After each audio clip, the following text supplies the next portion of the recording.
할렐루야. 시간이 되었습니다.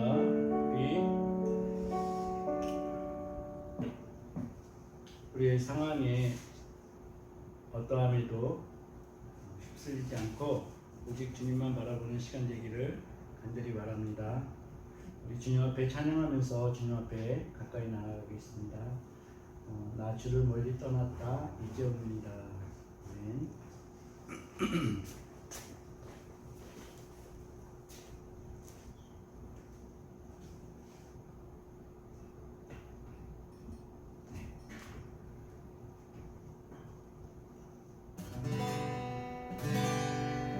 나 주를 멀리 떠났다 이제옵니다.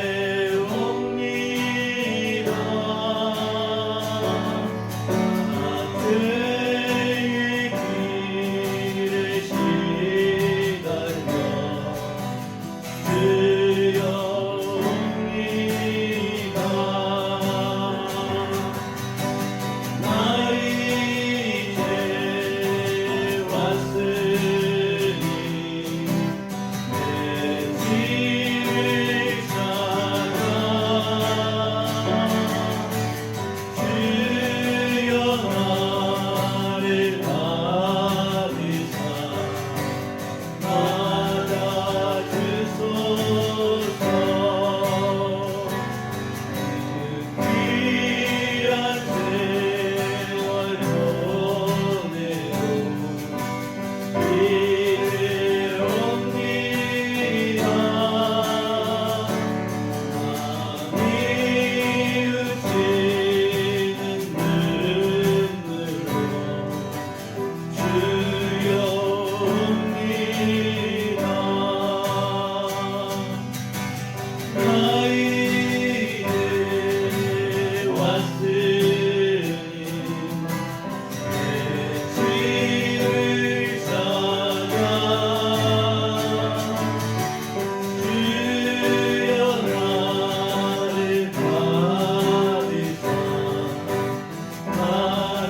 불같은 것까지고는 씻을 수가 아주 없네. 그녀 위한 고백 필요 나의 무서운 게 하옵소서. 힘보다도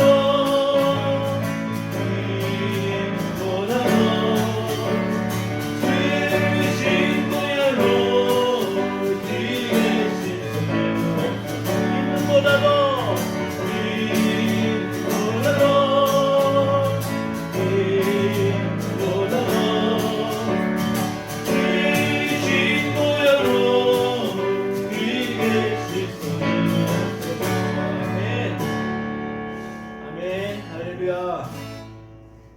우리 주님은 언제나 아름다우십니다. 그 아름다움에 우리가 주님 앞에 날마다 서 있는 것을 우리가 인정하고 그렇게 주님과 함께 동행하는 삶을 되기를 원합니다. 아름답고 놀라운 주 예수, 아름답고 놀라운 주 예수,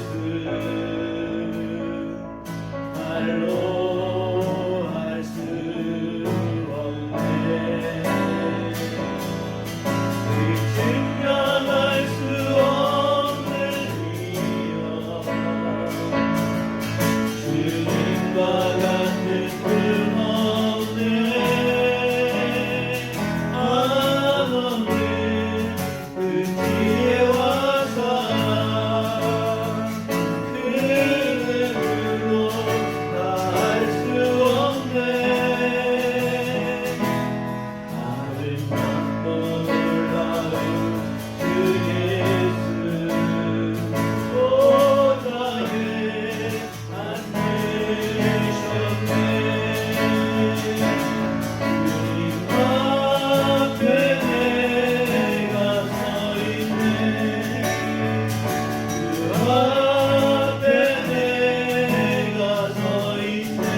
놀라운 주 예수,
많으신 아버지 하나님, 은혜를 감사를 드립니다.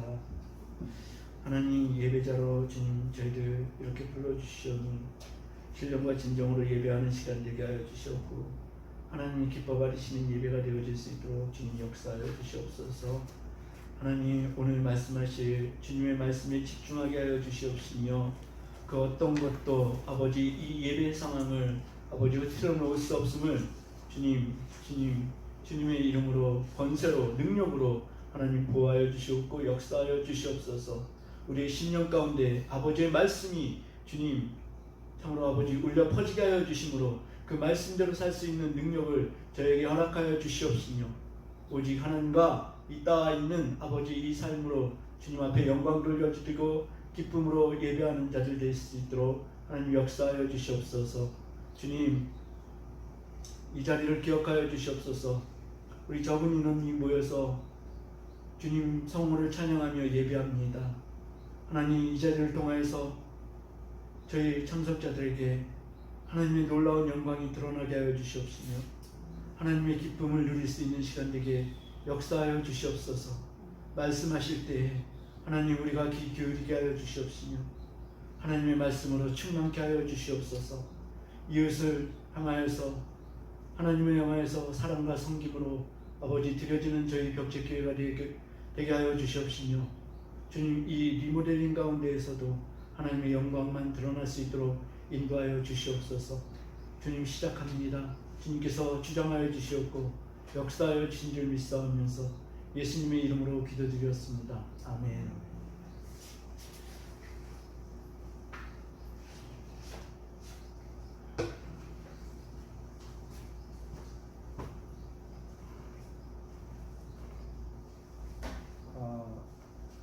광고 말씀드리겠습니다. 예배 후에 애찬이 준비되어 있습니다. 함께 애찬을 나누는 교제 시간을 갖겠습니다. 교회와 성도들의 가정과 기업을 위해서 기도해 주시기 바랍니다. 리모델링 공사를 위해 기도해 주시기 바랍니다. 화장실 공사가 거의 막바지에 이르렀는데 아직 마무리가 안 되고 있습니다. 그리고 기획위원회는 9월 첫 주에 진행하기로 하겠습니다. 알려드려야 될 것 같은데요.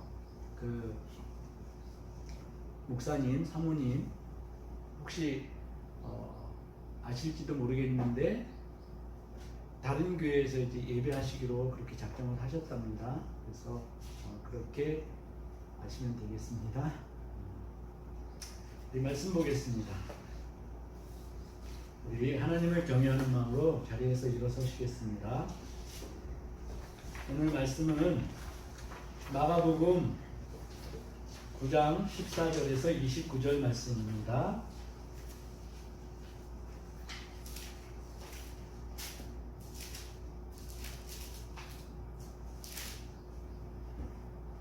네, 다 찾으신 줄 알고 우리 함께 보시겠습니다. 시작. 이에 그들이 제자들에게 와서 보니 큰 무리가 그들을 둘러싸고 서기관들이 그들과 더불어 변론하고 있다. 온 무리가 곧 예수를 보고 매우 놀라며 달라와 문안하거늘 예수께서 물으시되 너희가 무엇을 그들과 변론하느냐. 무리 중에 하나가 대답하되 선생님 말 못하게 귀신 들린 내 아들을 선생님께 데려왔나이다. 귀신이 어디서든지 그를 잡으면 거꾸러져 거품을 흘리며 이를 갈며 그리고 파리에 있는지라. 내가 선생님의 제자들에게 내쫓아달라 하였으나 그들이 능히 하지 못하더이다. 대답하여 이르시되 믿음이 없는 세대여 내가 얼마나 너희와 함께 있으며 얼마나 너희에게 참으리요. 그를 내게로 데려오라 하시매 이에 데리고 오니 귀신이 예수를 보고 곧 그 아이로 심히 경련을 일으키게 하는지라. 그가 땅에 엎드려져 부르며 거품을 흘리더라. 예수께서 그 아버지에게 물으시되 언제부터 이렇게 되었느냐 하시니 이르되 어릴 때부터니이다. 귀신이 그를 죽이려고 불과 물에 자주 던졌나이다. 그러나 무엇을 하실 수 있거든 우리를 불쌍히 여기사 도와주옵소서. 예수께서 이르시되 할 수 있거든이 무슨 말이냐. 믿는 자에게는 능히 하지 못할 일이 없느니라 하시니 곧 그 아이의 아버지가 소리를 질러 이르되 내가 믿나이다. 나의 믿음 없는 것을 도와주소서 하더라. 예수께서 무리가 달려와 모이는 것을 보시고 그 더러운 귀신을 꾸짖어 이르시되 말 못하고 못 듣는 귀신아 내가 네게 명하노니 그 아이에게서 나오고 다시 들어가지 말라 하시매 귀신이 소리 지르며 아이로 심히 경련을 일으키게 하고 나가니 그 아이가 죽은 것 같이 되어 많은 사람이 말하기를 죽었다 하나 예수께서 그 손을 잡아 일으키시니 이에 일어서니라. 집에 들어가시매 제자들이 조용히 묻자오되 우리는 어찌하여 능히 그 귀신을 쫓아내지 못하였나이까. 이르시되 기도 외에 다른 것으로는 이런 종류가 나갈 수 없느니라 하시니라. 아멘. 자리에 앉으시겠습니다. 오늘 말씀은 예수님과 행복한 동행 시리즈 설교로서 두 번째 설교를 하게 되겠습니다. 저번 주에는 하나님께 드리는 금식이라는 제목으로 말씀을 전해드렸고요. 혹시 그게 궁금하시면 유튜브에 찾아보시면 될 것 같습니다. 그리고 오늘은 기도는 능력입니다 라는 제목으로 말씀을 전해드리겠습니다. 성경은 기도에 대한 응답으로 많은 약속을 담고 있습니다. 그 약속은 우리 마음을 설레게 하며 우리를 기도의 자리로 초대합니다. 우리의 신앙생활이 흥미진진한 탐험가의 마음과 같다면 기도의 초대에 충실하게 임하고 있다고 생각하시면 될 것 같습니다. 만약 그렇지 않다면 오늘 말씀을 통해서 예수님과 행복한 동행을 위해 기도를 시작하시길 바랍니다. 오늘 본문을 보니까 예수님과 베드로와 요한, 야고보가 어떤 장소에 도착하니까 예수님의 제자들과 서기관들이 언쟁을 하고 있습니다. 그 원인은 제자들에게 온 뇌전증 환자를 제자들이 고쳐내지 못하고 있었기 때문입니다. 서기관들과 논쟁을 하고 있었다는 얘기인데 과연 서기관들은 무슨 이유로 제자들과 다투고 있었을까요? 아마도 이 뇌전증 환자는 그 증세가 많이 심각하여서 주위에 있는 모든 사람들이 알고 있었던 사람이었던 것 같습니다. 그 동네의 서기관들도 그들을 알고 있었습니다. 혹시 이렇게 생각하지는 않았을까요? 그 아비의 죄 때문에 아니면 그 아들의 죄 때문에 귀신이 들린 것이다 라고 생각했을 수도 있었겠습니다. 그렇게 심각한 증상을 앓고 있었던 귀신 들렸던 것으로 알려진 소년을 예수님의 제자들에게 데리고 나왔고 그 소년의 아버지는 어쩌면 이번에는 아들을 고쳐줄 귀인들을 만날지 모른다는 아주 부푼 희망을 가지고 있었을지도 모르겠습니다. 서기관을 비롯한 모두에게 이 소년의 병은 치료 불가능한 것이었습니다. 그런데 예수님과 그 제자들이 병을 잘 고치더란 소문이 돌았고 그 소년의 아버지는 기가 번쩍 뛰었을 것입니다. 이것은 서기관들의 관심도 증폭시켰으면서 호기심을 끌만한 사건이었습니다. 서기관들이 무슨 일을 하는 사람들입니까? 그들은 옛날부터 문서를 기록하고 관리하는 직무를 담당하는 사람들로서 율법을 필사하고 보존하며 해석하고 가르치는 역할도 하는 사람들이었습니다. 학사나 학자로도 불렸습니다. 그런데 그들이 사람이 만든 장로의 전승이나 유전을 지나치게 지켜야 된다고 강조하여서 율법의 근본 정신보다는 형식주의와 외식에 빠지게 하는 오류를 범한 무리였습니다. 예수님은 이들의 형식주의를 책망하셨습니다. 강하게 질책하셨습니다. 결국 서기관들은 예수님의 적대 세력이 되었으며 오늘 광장에서 예수님이 과연 이 귀신 들린 아이를 고칠 수 있는지 참관하러 삐뚤어진 시선으로 너희가 그럴 수 있을까? 라는 생각을 가지고 참석한 것입니다. 예수님이 자리에 없었지만 예수의 제자들은 그 아이를 고치지 못하고 있었습니다. 그러니까 당연히 서기관들은 예수님이 그런 능력이 없을 것이라고 생각을 했고 예수님은 능력이 있어서도 안 되는 자라고 제자들과 변론하고 언쟁을 하고 있었을 것입니다. 자, 여기에 참석한 제자들의 태도도 우리가 짐작을 할 수 있습니다. 당혹해하고 당황해하는 그러한 상황이었을 것입니다. 왜냐하면 마가복음 3장 15절과 6장 7절을 보니까 예수님이 귀신을 내쫓는 권능을 제자들에게 주셨습니다. 그리고 그 제자들은 그 권능을 가지고 많은 귀신을 쫓아내며 많은 병자에게 기름을 발라서 고쳐냈었습니다.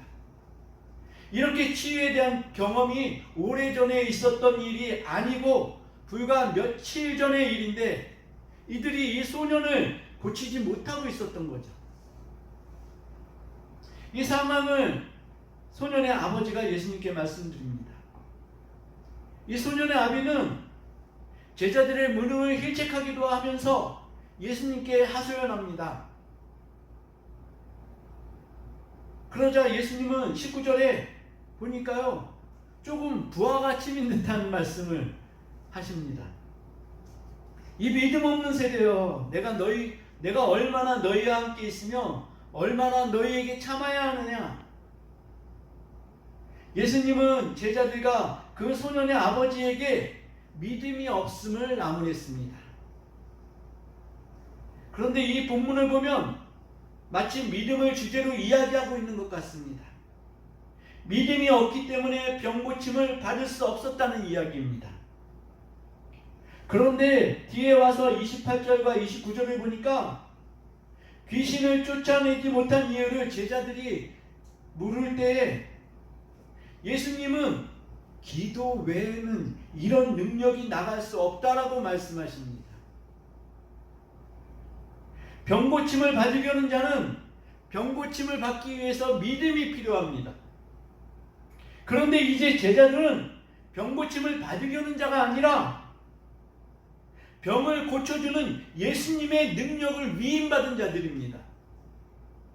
이 사역을 제대로 감당하기 위하여서 제자들은 기도로 그 능력을 유지해야만 한다는 것입니다. 자, 우리들을 다시 돌아보겠습니다. 우리는, 저와 여러분들은 이제 예수님의 제자인 것을 인정하시기 바랍니다. 이 작고 연약한 교회에 발을 들이셨다는 그 사실 하나를 가지고도 반증할 수 없는 제자가 된 이유입니다. 사도 바울을 잠깐 생각해 보겠습니다. 사도 바울이 병에 심각하게 묶여 있었을 때가 있습니다. 오죽했으면 3번이나 그 병을 고쳐달라고 기도했겠습니까? 3번을 기도했다는 것은 그 병이 위중했으며 그 병의 치유를 위해 간절히 기도했었다는 것입니다. 고린도후서 12장 6절에서 10절을 우리 함께 찾아보시겠습니다. 고린도후서 12장 6절에서 10절입니다.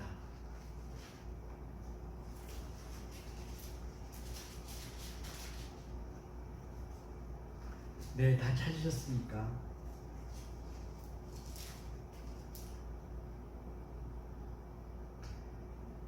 사도 바울이 무엇을 기뻐하고 있는지를 함께 찾아보셨으면 좋겠습니다. 우리 함께 보시겠습니다. 내가 만일 자랑하고자 하여도 어리석은 자가 되지 아니할 것은 내가 참말을 함이라. 그러나 누가 나를 보는 바와 내게 듣는 바에 지나치게 생각할까 두려워하여 그만두노라. 여러 계시를 받은 것이 지극히 크므로 너무 자만하지 않게 하시려고 내 육체에 가시 곧 사탄의 사자를 주셨으니 이는 나를 쳐서 너무 자만하지 않게 하려 하심이라. 이것이 내게서 떠나가게 하기 위하여 내가 3번 주께 간구하였더니 나에게 이르시기를 내 은혜가 내게 족하도다. 이는 내 능력이 약한 데서 온전하여짐이라 하신지라.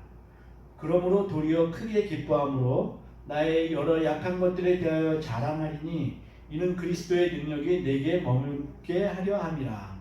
그러므로 내가 그리스도를 위하여 약한 것들과 능욕과 핍박과 박해와 공고를 기뻐하노니 이는 내가 약한 그때에 강함이라. 아멘. 사도 바울이 기뻐하는 목록을 주목해 보면 자기에게 있는 약한 것들, 또 자기가 능욕당하는 것, 또 궁핍한 상황에 처해져 있는 것, 그리고 박해를 당하는 것, 그리고 자기가 공고함을 당하는 것을 기뻐한다고 합니다. 누군가 예수님을 믿는 사람이 이러한 일을 당하면서 만약에 이러한 일을 당한다면은 그 사람은 자신을 어떻게 생각할까요? 마치 하나님께 버림받은 것으로 여겨서 슬퍼하며 애처롭게 울부짖지 않겠습니까? 자, 지금 세대에 예수님을 제대로 믿기 위해 고난과 고통을 겪는다면서 기뻐하고 즐거워하는 것이 우리의 정서에 맞을까요? 우리가 진실함으로 예수님을 믿기 위해 당하게 되는 고난과 고통을 즐거워하거나 기뻐하지 않는 것은 믿음의 본질에서 벗어나 있는 것임을 기억하시기 바랍니다. 마태복음 16장 25절 그 말씀을 보니까 이렇게 나옵니다.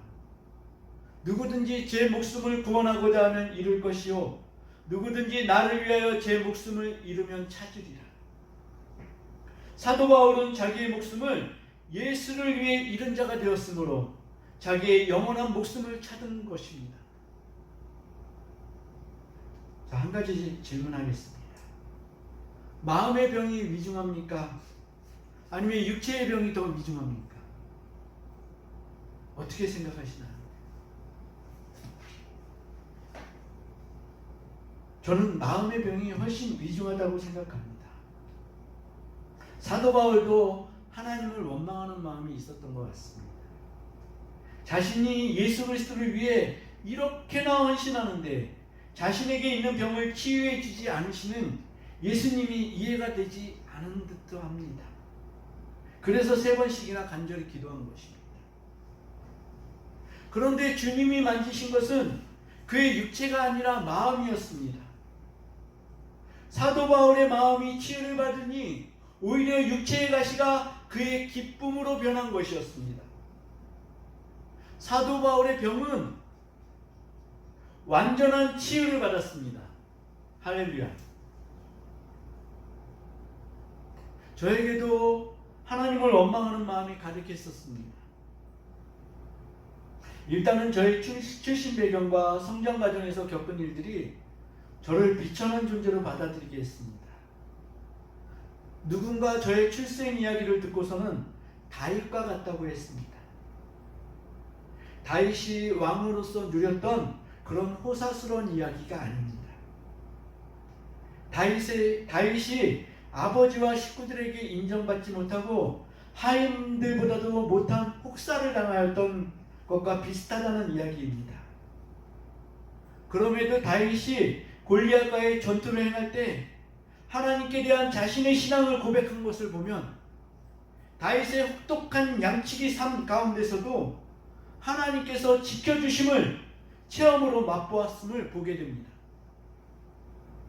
다윗은 하나님의 지켜주심을 경험함으로 인생에 대한 기대감이 있었을지도 모르겠지만 저는 일찍부터 읽었던 책들이 전부 허무한 인생을 얘기한 책들이어서 일말의 기대감도 없이 그저 버티는 것만이 저의 전부였습니다.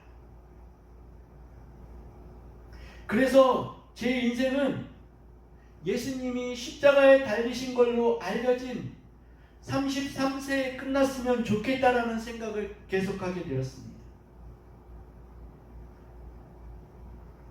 문제는 제가 힘든 광야에 있었을 때, 그때도 교회에 출석하고 있었을 때입니다. 그때 제가 이 말씀을 들었을까요? 예수님께서는 수고하고 무거운 짐진 자들아, 수고하고 무거운 영규야, 내게로 오라, 계속 말씀을 하고 계셨습니다. 제가 외우고 있는 성경책에서 몇 안 되는 구절 중에 한 구절입니다. 예수님께서는 수도 없이 이 말씀을 저에게 하셨을 겁니다. 제 귀에도 하셨을 것이고 제 마음에도 하셨을 겁니다. 그렇지만 나는 주님 앞에 서 있기를 거부했습니다. 그냥 내 마음대로 사는 것이 자유라고 생각했습니다. 생명의 말씀이 가득한 찬란한 주님의 말씀을 경건함과 진중함으로 받아들일 마음이 전혀 없었습니다. 빨리 그 품으로 파고드는 지혜가 여러분과 저에게 가득하기를 축복합니다. 믿음이 뭡니까? 완전히 맡기는 것이 믿음입니다. 오늘 예수님 앞으로 소년을 데리고 온 아버지에게 요구되어지는 것입니다. 그것은 우리에게도 똑같은 적용을 요구합니다. 예수님께 완전히 맡기는 여러분과 제가 되기를 축복합니다. 그런데 예수님의 제자된 여러분과 저에게는 기도하는 것이 지금은 더 중요하게 되었습니다. 예수 그리스도의 제자들은 하나님과 예수님과 성령님과 항상 연결된 삶을 살아야 합니다. 기도는 그 연결고리의 역할을 하게 됩니다. 하늘의 능력이 우리의 기도를 통해 움직입니다. 우리의 기도를 통해 하나님의 능력이 흘러가게 됩니다. 기도하는 자는 능력이 있어야 합니다. 그 능력은 우리 인간의 능력이 아니라 천지의 창조주이신 하나님의 능력입니다. 이 능력이 우리 안에 출렁이게 하는 것이 기도이고, 예수님은 제자들과의 대화에서 기도만이 이러한 능력이 나갈 수 있다고 하신 것입니다. 예수님은 말씀하십니다. 마태복음 28장 18절에 이렇게 말씀하십니다. 예수께서 나와 말씀하여 이르시되 하늘과 땅의 모든 권세를 내게 주셨으니. 아멘. 우리 제대로 들어야 합니다. 이 예수께서 받으신 권세를 우리에게 주신다는 것입니다. 이 권세, 하늘과 땅의 모든 권세를 우리에게 주셨습니다. 그래서 예수님이 이 명령을 하실 수 있는 것입니다. 바로 19절에 그러므로 너희는 가서 모든 민족을 제자로 삼아. 예수 그리스도께서 그 권세를 우리에게 주시지 않았다면 이 명령을 저희에게 하실 수 없었을 것입니다. 그러므로 너희는 가서 모든 민족을 제자로 삼아 아버지와 아들과 성령의 이름으로 세례를 베풀고. 이 권세가 이양이 된다는 얘기입니다. 내가 너희에게 분부한 모든 것을 가르쳐 지키게 하라. 볼지어다 내가 세상 끝날까지 너희와 항상 함께 있으리라 하시니라. 아멘. 하늘과 땅의 모든 권세를 가지신 분이 우리와 항상 함께 계신다는 것은 그 권세를 우리가 사용할 권한을 주신다는 것입니다. 기도는 그 권한을, 그 권세를 우리가 행사하는 것입니다. 오늘 본문 말씀은 믿음과 기도가 서로 분리된 것이 아님을 말하고 있습니다. 믿음이 있어야 기도가 가능한 것이고, 기도를 하여야 그 믿음이 충만하게 되어지는 것입니다. 마태복음 21장 22절은 믿음과 기도가 한 범주로 묶어져야 함을 말하고 있습니다. 너희가 기도할 때에 무엇이든지 믿고 구하는 것은 다 받으리라 하시니라. 아멘. 믿는 자라야 기도하지 않겠습니까? 믿음과 기도는 불가분의 관계에 있습니다. 여러분은 예수 그리스도의 제자입니다. 아멘. 그 권세를 받은 자들입니다. 그럼 이제 이렇게 기도해야 합니다. 25절입니다. 오늘 본문 말씀 25절입니다. 예수께서 무리가 달려와 모이는 것을 보시고 그 더러운 귀신을 꾸짖어 이르시되 말 못하고 못 듣는 귀신아, 내가 네게 명하노니 그 아이에게서 나오고 다시 들어가지 말라 하시매. 아멘. 이렇게 기도해야 합니다. 말 못하고 못 듣는 귀신아, 내가 네게 명하노니. 이제 우리의 기도는 명령이 되어야 합니다. 귀신에게 명령해야 합니다. 대적자들에게 명령해야 합니다. 예수님께 구하는 것은 우리 둘만, 주님과 나, 이렇게 있을 때만 우리가 예수님께 구하여야 하는 것이고, 누군가를 위해서 기도해 줄 때, 또 교회를 위해서 기도할 때는 명령을 해야 하는 것입니다. 예수 그리스도의 이름으로 명하노니 이것이 우리의 기도가 되어야 합니다. 예수 그리스도의 이름으로 명하노니 기수는 떠나갈지어다. 예수 그리스도의 이름으로 명하노니 나를 사로잡고 있는 악한 영은 떠나갈지어다. 가난의 영, 음란의 영은 떠나갈지어다. 오직 예수 그리스도만 의지하는 여러분과 제가 되기를 간절히 소망합니다. 오늘 우리가 기도에 대해서 잠시 살펴보았는데 이제 우리가 기도할 때 이렇게 기도했으면 좋겠습니다. 주님, 이것 이렇게 해주세요.